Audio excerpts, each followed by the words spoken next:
rhetoric of the image states that the most important problem facing the semiology of images is, can analogical representation produce true systems of signs and not merely simple agglutinations of symbols?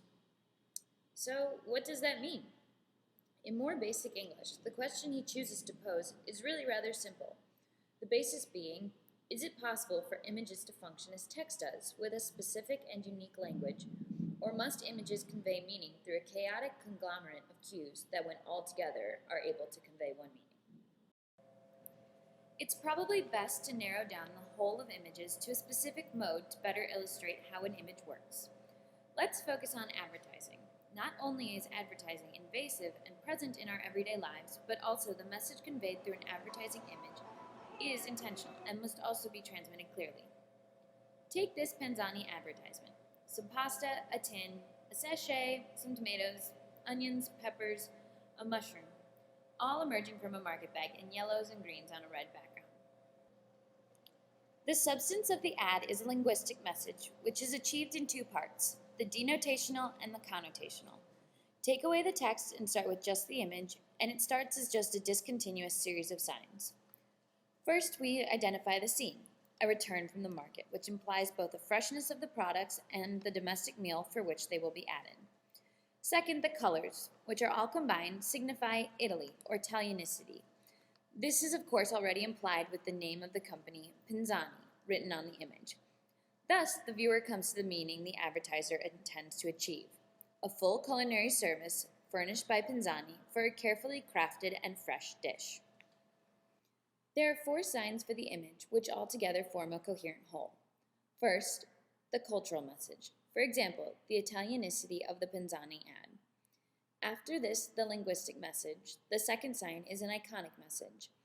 If these signs, which are based on prior knowledge, the image still exists, and we are left with the third sign, the real objects, given that the relation between the things signified and image signifying in representation is not arbitrary. The last sign in the reading of an image is almost anthropological in knowing what an image is. Hence, knowing that a system of understanding images, which takes over the signs of another system in order to make them its signifiers, is a system of connotation. We may say immediately that the literal image is denoted and the symbolic image is connoted. So what is the function of the linguistic message in regard to the iconic message? There are two parts, anchorage and relay. The anchorage is an identifying process which helps clarify what it is. The relay functions as repetition to aid in clarifying what the image is trying to convey. Thus, no matter the juxtaposition of text and image, they always stand in a complementary relationship. The way the image conveys a message is in denotation versus connotation. The image denotes a literal message, but also connotes a second message. This is best exemplified in an example of photographs versus drawings. The photograph transmits literal information without transformation.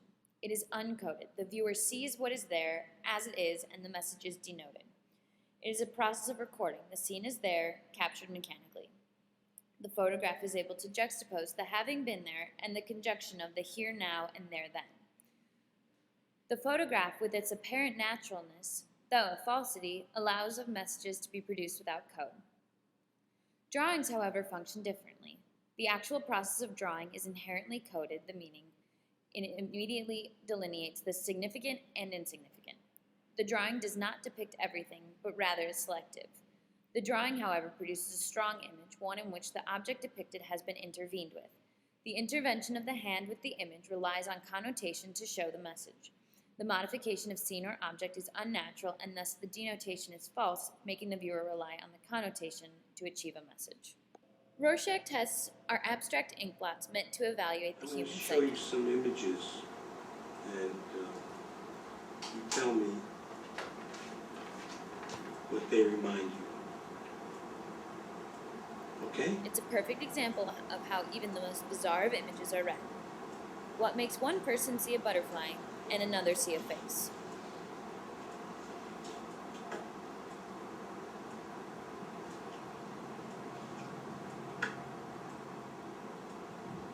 A banana.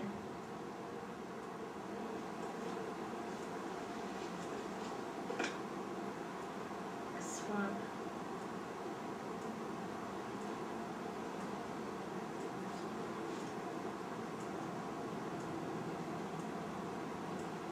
an afro.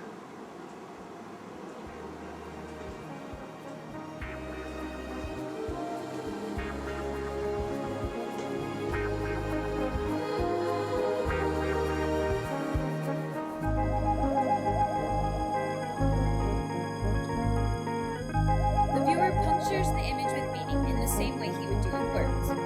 Without the infusion of meaning from the mind, language would just be letters, Rorschach test just ink. The meaning of images lies in the mind of the viewer and doesn't require a special meta-language to decode.